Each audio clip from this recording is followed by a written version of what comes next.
Market to Market is everywhere you are.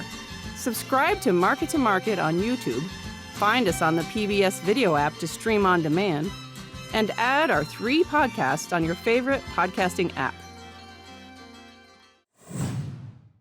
Hey everybody, I'm Paul Yeager. Welcome inside the MTOM podcast room here at Iowa PBS. And like anything in my life, it's a mess when it comes to organization. We're making some changes here in the room, and hopefully soon you'll notice those in the coming weeks. And if you're looking for what we've looked like in the past, go back. We had a good episode discussing oats. We've also gone on a road trip in Iowa and in Nebraska. We found out what it's like to show hogs at 92 years old. All fun topics, but today is an informational one when it comes to transportation. Ruan Trucking, or Ruan Transportation, is based in Iowa, and it is part of a massive fleet of trucks around this country. Today we're going to talk with Marty Wadle, who is there, let me get the title right, the Chief Commercial Officer. We're going to start the discussion with exactly what that means. It's not the most simplest of topics, but Marty's going to explain it. He's going to talk about an act in Congress that they're hoping the trucking industry is that could help alleviate some of these transportation issues, these bottlenecks in the supply chain. We'll also discuss a few other topics when it comes to truckers. Very interesting part about an 18, 19, 20-year-old, a law impacting those age of potential workers. If you have any feedback, market to market at iowapbs.org.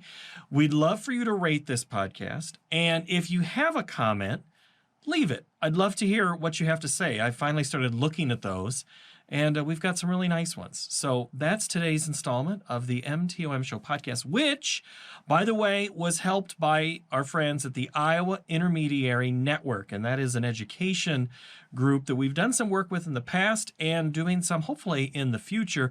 This interview is tied in with some of the other ones you've seen lately. When we talked with Vermeer, when we talked with Tanner Emke at CoBank. So give it a look. Keep an eye out on this YouTube channel for more information. Now, let's go to Marty Wadle. First question, Marty, is you got to explain your title to me. I'm not as familiar with the industry. What's Chief Commercial Officer mean? Yeah, absolutely. Thanks for the question, Paul. It's great to be here and chatting with you about this important topic. So our commercial solutions team is all of our marketing, sales, communications, solutions engineering, data strategy. We made the decision about 2 years ago to roll out all up under one leader in the organization. And at the time, I was leading our supply chain solutions division, and I had this opportunity to kind of bring these groups together and lead these groups. So that's the groups I lead. What we do is we try to connect with and partner with external customers. We grow, expand our relationships with our existing customers. And, our teams just do a lot of fantastic work from a network optimization standpoint to really, kind of focus on our customer supply chains and the things that we can bring to bear to improve their supply chain and help them get through some of the bottlenecks that I'm sure we'll talk about here in the next few minutes. Well, you hit on the word supply chains, and that's been the buzzword. Ruan isn't necessarily a company that is as we'll just use the term that we like to use, the widgets. You're not making the widgets, but you're making sure they get from one point to another point, and you might touch it again. What's been the biggest challenge from where you sit and your company on the supply side issues over the last year and a half? Yeah, I'd say there's been a few. The main one for us as an asset-based third-party logistics provider, we're about a $1.5 billion company. We move that much freight. We're a dedicated contract transportation company, so a lot of our freight, a lot of our customers' freight moves on our assets. We have about 4,500 drivers, about 4,000 tractors, 10,000 trailers. But we also manage about another 700 million of freight that moves on carrier partners that we work with, whether that's LTL, less than truckload, intermodal, shipping containers, that sort of thing. The biggest challenge we've seen is really around driver retention and recruiting. Now, if you'd asked our VP of HR, he would say, we don't have a recruiting problem, we have a retention problem. If we just kept every one of our drivers, we'd be okay. Well, that's true to a point, but the average age of our driver is about 49 years old. The average age of the driver in the industry is 57 years of age. The The statistics show we're about 60,000 drivers short today, heading to probably 100,000 drivers short. Feeling is we need to hire about 1.1 million drivers into the industry over the next decade to be able to handle the freight that's moving. Everything in the U.S. moves by truck at one point or another, whether it's a part of a product or the finished goods, it's moving by truck. So really it's around, finding and retaining drivers. And some of the things we're doing really is focused on work schedule. Drivers don't leave because of pay typically. It's a very good profession, a very good paying profession. I think our drivers average around $75,000 a year, upwards of 100 in some instances. So it's a very good job for individuals. But we look at ways to get that driver home as much as possible. So we're looking at relays. We're looking at driver helpers. A lot of our, Ruan is a little different from some of the over-the-road carriers where all of our drivers and assets are dedicated to specific customers. So we go out and we make maybe a 15-stop delivery load for a customer, pick up some raw materials and come back home to that home domicile. So our drivers are home nightly, every other night, but whatever we can do to get that driver home so he or she can spend time with their family, go to the sporting events, go to the choir concert, whatever it is, that's more important than pay. It's really around that driver schedule. Some of the other things we're looking at is automation. Our tractors are as automated as any in the industry. We have collision mitigation, roll stability, lane departure, video safety program, inward and outward facing video, so we can coach our drivers. We think that there's probably always going to be a driver in that cab. You hear about automation and maybe we'll get to the point where, trucks, 80,000-pound trucks are going up and down the interstate without a driver in it. I think that's a ways out, but there could be some things around platooning where this is a process by where the first lead truck and trailer has a driver in the seat.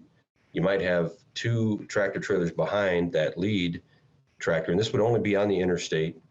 These trucks would never be able to leave the right lane, but the two drivers behind could be in the sleeper berth. They could be sleeping, and then you kind of leapfrog then, and you rotate as you're going long haul. So that could solve some long haul driver shortage challenges, but it doesn't solve the kind of local multi-stop delivery issue. The other thing we're looking at, and we're heavily involved with the American Trucking Association, many other companies or industries are involved in pushing through the Drive Safe Act. I don't know if you've heard of this act, Paul, but it's got bipartisan support in the House and the Senate. And what it does is it allows 18, 19, and 20-year-old drivers to drive interstate. So right now you can be an 18-year-old and you can get a Class B CDL and drive in the state, right? So you could drive from Houston to El Paso in Texas. You could be gone, it could be a 2-day run, but you can't drive from Maryland to Virginia. It's an 83-year-old law that says that 18, 19, and 20-year-olds cannot cross state lines. Well, the vast majority of our freight and the freight that moves in this country is not staying within a single state. And even if some of that freight does, if we need to use that driver for another load, that maybe the next load would leave Iowa but go to Missouri and then come home, we can't do that with an 18, 19, 20-year-old. So this act, which is an acronym for Developing Responsible Individuals for a Vibrant Economy, which we do have a vibrant economy, it's growing. We need to have access to 18, 19, 20-year-olds to get into this industry. If we lose those individuals to a manufacturing role, to warehouse position, to a construction, plumbing, it's tough to pull them back in when they hit 21, right? They've been turned out as a plumber, or they have their welding certificate, whatever it is. So being able to get our hands on some of these younger individuals and get them into our industry is just critically important. And we think there's a lot of support to get this Drive Safe Act home in the Senate. Were you pushing this for a while, or is this a new thing here in the last year and a half? We've been pushing I've been in the industry for 3 decades. We've been pushing ever since I've been in the industry. Okay. But it's really gained traction here in the last 2 to 3 years. The act was first brought up in 2018, and it's really gaining traction. I think I think we'll get there. I mean, there's some concern that, hey, having an 18 or 19 or 20-year-old driving an 80,000-pound vehicle on the interstate or around town is a little too risky. Well, they're doing it today, right? But they're just staying within that state. And with our video safety program, where we have inward facing and outward facing, we're coaching all of our drivers. So we feel we're at a right time in the industry where we can bring a 19-year-old in, have them ride with one of our experienced drivers for, a couple of months, get them out there going on the road, maybe some local stuff, and then get into some longer haul freight. And we're coaching them all the while to make sure that they're focused on the roadway. They're not doing things that they shouldn't be in that cab, that they're not following too closely, things like that we'll coach. And we think we can really, solve this driver shortage problem if we can get a hold of some younger individuals and bring them into the industry. Well, I never knew about that law. I also haven't it's just in the last couple of days and doing some research for this, I didn't understand that. I always think of the trucking industry and transportation as, yes, it's 2 to 5, 7-day hauls. And, there's stops as somebody makes a run from Maryland through Chicago to Boise and back.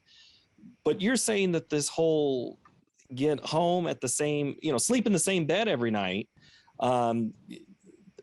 was that out of trying to work on that retain side of the business? And then logistically, how do you make that happen? Because not every good is only 4 hours or 3 hours away from home. So I would imagine on the logistics sides, that's a whole nother wrinkle that you didn't have to deal with 30 years ago. It is. And I think, drivers have changed over time. I think at one time, drivers, it was, kind of the wild, wild west, and you wanted to be gone for 3 weeks. There are a few drivers, Paul, that want to do that, maybe for a few years, but then they want to be home. They want to spend time with the family. So it has been a concerted effort by the industry, by our company, by a lot of carriers out there. And our model is a little different because our business is based on kind of that local, out and back within 250 miles. We do have some longer haul freight, but what we focus on that longer haul freight is a way to have relays along that route. So let's say it's a 1,000-mile trip. We might have 3 relays across that run. So maybe somebody leaves Des Moines, drives to Terre Haute with a outbound finished goods load, swaps out that trailer with a driver that was in, somewhere in maybe Ohio that brought return product back. Those drivers are going to swap trailers and then come back to their home domicile. So it really allows us to, create a job, I think, that is good paying, but also is not that, hey, I've got to be gone for 2 or 3 weeks at a time to earn that good income. I have a neighbor who drives to Moline every day. And he, I used to live over there, and he tells me where he goes, and he's home every night. I see him leave in the morning. He drives his 18-wheeler. He comes home. So it's like the distribution centers that these major retailers have gone to, but instead that's where you're doing exchanges with drivers. Oh, that's fascinating. I had not. So somebody has thought of those things. And again, it's back to the labor issue. Where was it that drivers even 10 years ago were recruited from? When you're mentioning that you're trying to get some of those 18 to 20-year-olds to still be interested in the industry. Yeah, a lot of ex-military join the industry. Interestingly enough, they're able to drive across state lines if you're in the military and driving an 18-wheeler. I thought about that, yeah. but not in the private sector. So it's a little strange to me that that's the way it is. But, our model is you have to have a year's worth of experience to drive at Ruan, of interstate experience. So typically we're not hiring somebody until they're 22, 23 or older. Our typical market is we're pulling from other over-the-road carriers, right? Somebody that's maybe been on the road, hasn't had that home time. They're now looking to join a company like ours to, be home every night or, have that consistent work schedule that they can kind of bank on. But as the industry, we do everything we can to pull team members in. But once you decide you're going to leave another position, whether it's, like I said, manufacturing or plumbing, now you're going to come over and you're going to have to go through a driver training school. somewhere, then you're going to be in a training mode for 6 months. So, it's an expensive, career change for somebody that probably doesn't have the ability to make a career change like that at the age of 23, 24. So we just we steal from each other, and it's become this. We have, crazy sign-on bonuses, right? $5,000, $10,000, $20,000 sign-on bonuses for drivers. And, they'll work for somebody for a year, and then they'll jump for another sign-on bonus. And it becomes this kind of incestuous. We've got so many drivers, and they're just moving around between the carriers that are out there. So we have to figure out a way to really input or inject some new drivers into that industry. And that's what we think the Drive Safe Act will do. Do you have anecdotal stories of drivers that have made it to these ports? I'm thinking Los Angeles, Long Beach. I know that the San Francisco, Oakland port hasn't been as backed up, but where they're having to wait, and how does that impact at a port city where you're trying to maybe take a different load? What do you know about that situation? Yeah, the container challenge is a huge issue, and there's a lot of issues with the containers today. So, you heard about the Suez Canal issue earlier this year. We're still feeling some, challenges from that happened way back in the summer. COVID the Delta variant has reared its ugly head, and we're seeing delays at a lot of the Asian ports, China ports, of getting product out because there just aren't enough material handlers to get those containers loaded on the ships. The bigger problem is once those containers get to the U.S., I think we're getting them processed, I think, fairly well here in the U.S., but those containers are so critical to get back to the Asia market that a lot of our exporters aren't able to get their product on those containers because what the shipping companies want to do is they want to ship them immediately back to China, right? Instead of having it, okay, maybe it ends up in Chicago, it drays to the customer there, they take their product off that came in from China or Vietnam or whatever. Maybe somebody else wants that container in Peoria to load it with outbound product going back. Well, they don't want to dray that trailer on a chassis down to Peoria, load it up, bring it back up to Chicago, put it back on the rail and get it back to Long Beach. They want to stick that empty container immediately back on the rail, get it back to Long Beach and back to China. So that's kind of causing an additional issue from a container shortage and bottleneck standpoint. But the delay you mentioned, it's a huge impact on our drivers. And it's not just at ports. To be that 3PL of choice or a shipper of choice, because a carrier, a driver, they only have 11 drive hours in the day to work and 14 work hours. So if they get to a grocery distribution center or a port or a railhead to get a trailer loaded or to drop and hook a trailer or container, and it takes them 4 hours, they've just eaten up, a big chunk of their day. And most drivers that are hauling long haul, they get paid by the mile and by the stop. So when they get delayed, it really impacts that driver's ability to earn a living. It impacts that carrier's ability to utilize their equipment and their team members as effectively as possible. So if you can get that driver in and out in 30 minutes, carriers and drivers want to go, deliver or pick up at that customer. If you constantly get delayed for 3 to 4 hours, then there's enough freight out there right now, Paul, the carriers can choose what they haul, and they'll choose not to haul somebody that delays them. So that could be part of the issue at the ports as well. And that puts with different people in power, to use that word. I don't even know if that's the right word, but it's amazing how everything goes back to supply and demand. And then there's the third factor of ease. And because if you can't get that driver back on the road, they're not going to be happy either with you. And that filters up and you hear about that. Okay. We talked about COVID challenges. We've talked about supply. We've talked about labor, the number of drivers. Anything else you thought we were going to talk about that we didn't, or something you want to say again?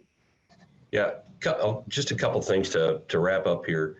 We've talked about some of the challenges of the industry, and the driver shortage obviously is a challenge. The container market is a challenge right now for shippers, for manufacturers. One of the things that is impacting the industry is nuclear verdicts. I don't know if you've heard about some of the nuclear verdicts that have happened in the industry. There was the most recent one in Florida was $1 billion verdict against a small trucking company. It was a 100 million compensatory and 900 million punitive. Now, it was a bad accident. A young individual was killed in a car in that accident. But the cost of insurance is just, it's skyrocketing. And we've got to figure out a way to, get some tort reform in place, or this industry is going to be, devastated. We're seeing it's impacting the ability for new entrants into the industry, because you just can't get the insurance you need.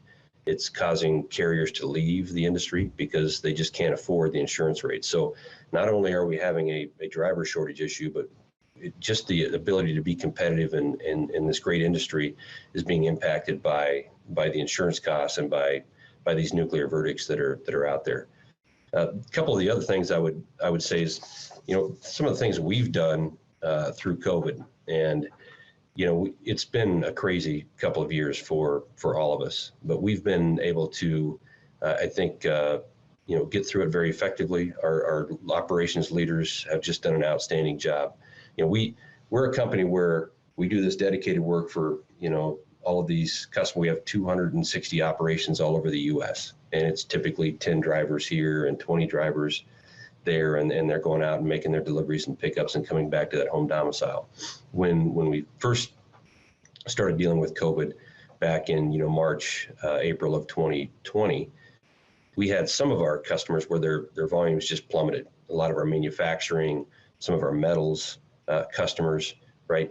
They just didn't have freight to ship because their business was down. But we had other business that just spiked. A lot of our grocery business, a lot of our dairy, a lot of our food and beverage.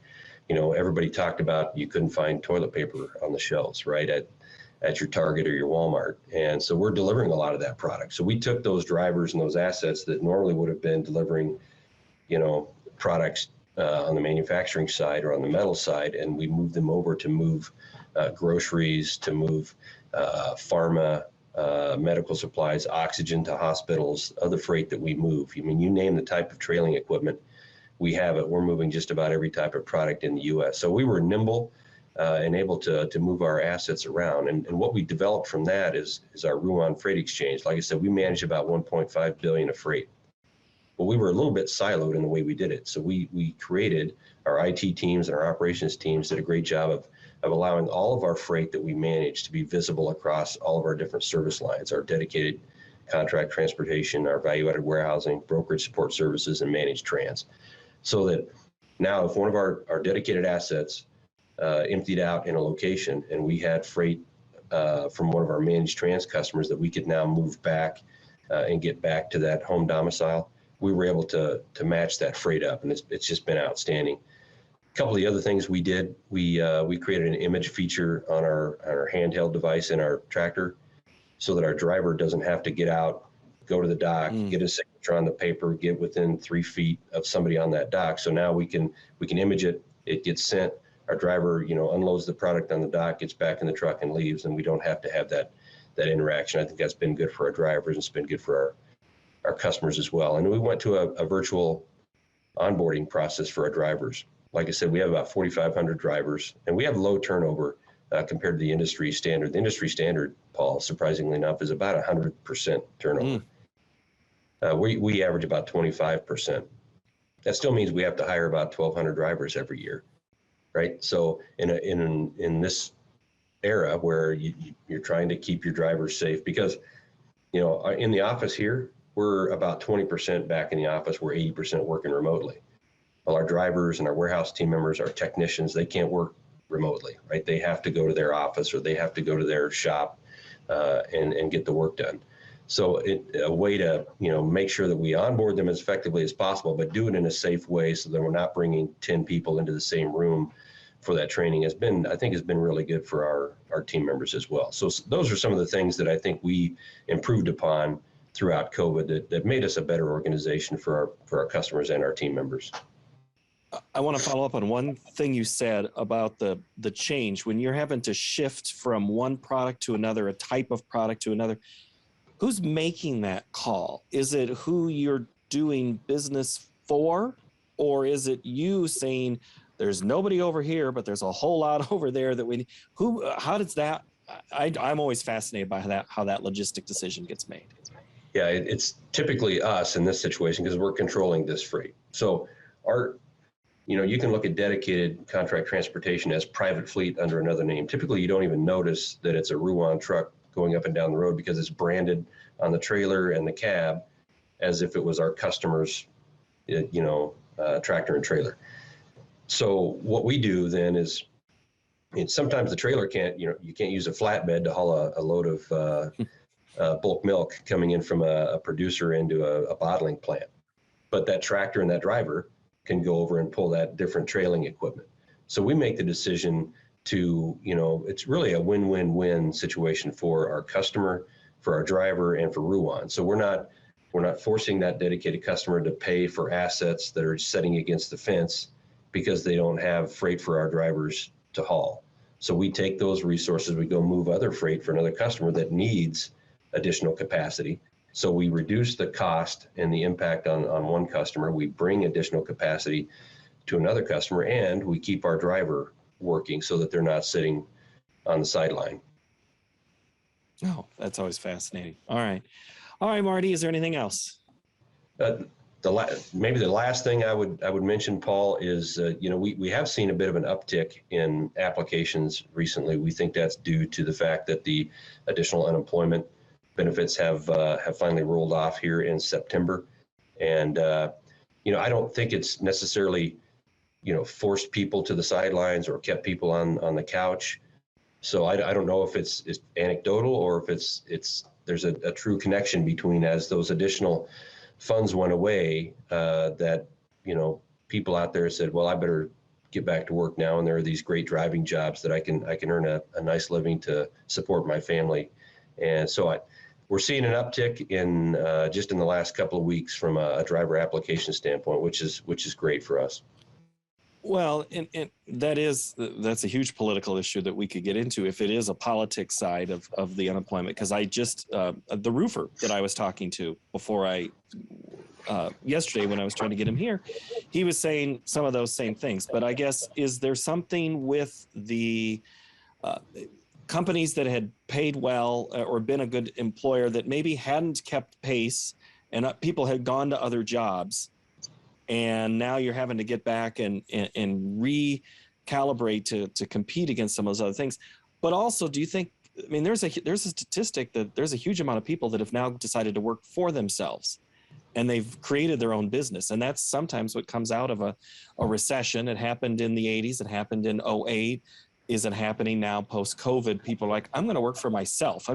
There's a lot of factors. Do you see any of those as influence? Oh, absolutely. I think all of those things play into it. I think a lot of people decided over the past couple of years to change, realign their life, right? I didn't like what I was doing. I have the chance now to do something different. So I think you're right. The service industry, we've seen a huge movement away from, hotel, restaurant, bar.